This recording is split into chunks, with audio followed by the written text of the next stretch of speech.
Honorable panelists and respected audience, I am Dr. Nazmul Islam from Bangladesh Specialized Hospital.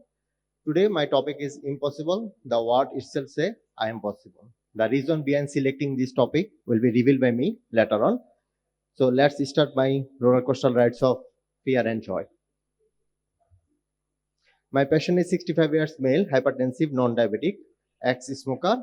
He came to us with the complaints of chest pain, NOHA class 3. So let's start again. My patient is a 65 years male, hypertensive, non-diabetic and ex-smoker. He came to us with the complaints of chest pain on exertion, NOHA class 3 with normal ECG, echo and biochemical parameter.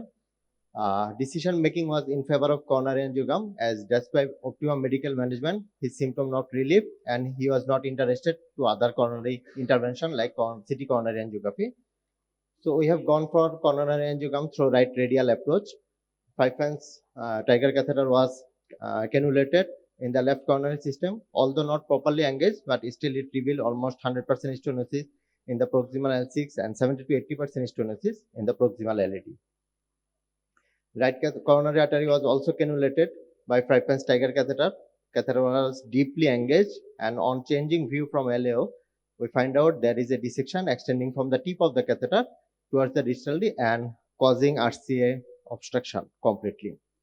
So we quickly engage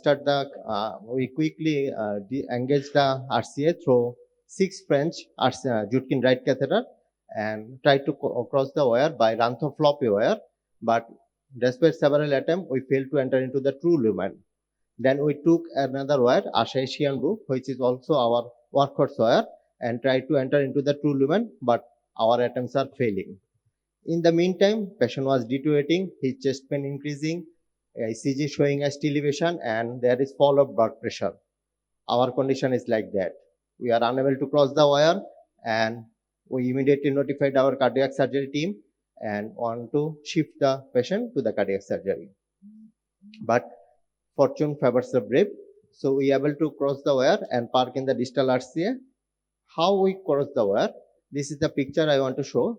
First, we take the Rantham floppy wire. It entered into the false lumen despite several attempts.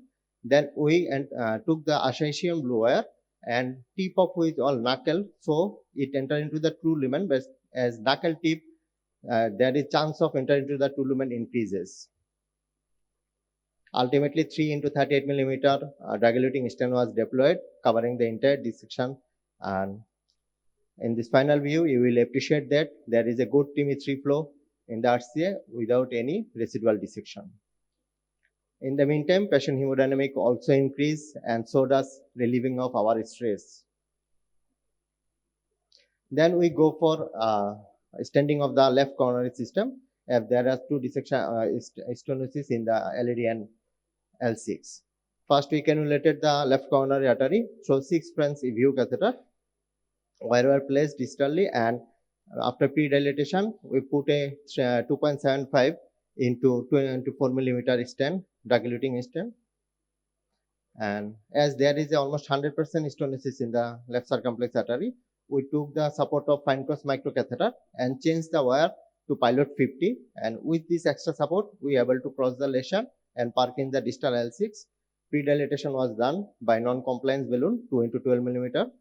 After pre-dilatation, there was also a dissection in the left circumflex artery, but it does not cause any hemodynamic disturbance or any chest pain of the patient. Then we also put a deployed a stent in the left circumflex artery, that is 2.5 into 18 millimeter everolimus drug-eluting stent, and this is my final result. We can appreciate that there is a good TIMI3 flow without any residual dissection in left circumflex artery. This was not running. So few talks regarding the catheter-induced dissection. Sorry, this is not running and moving.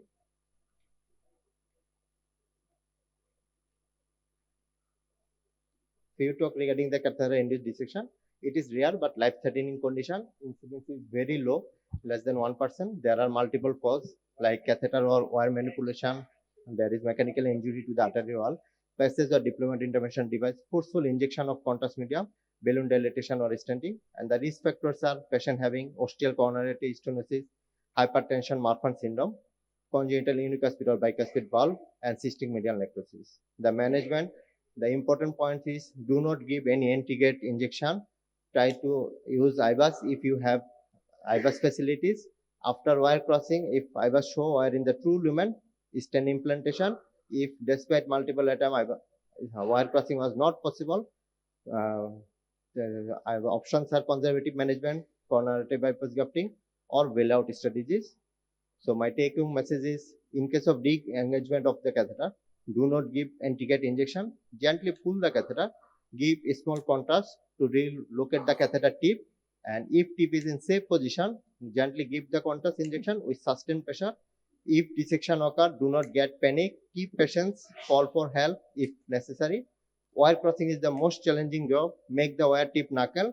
Chances of entering into the true lumen is reduced, and if necessary, keep one wire in the false lumen and take another wire. Use IVAS if you have the facilities. Lastly, I want to wrap up my presentation with the famous scope of Nelson Mandela.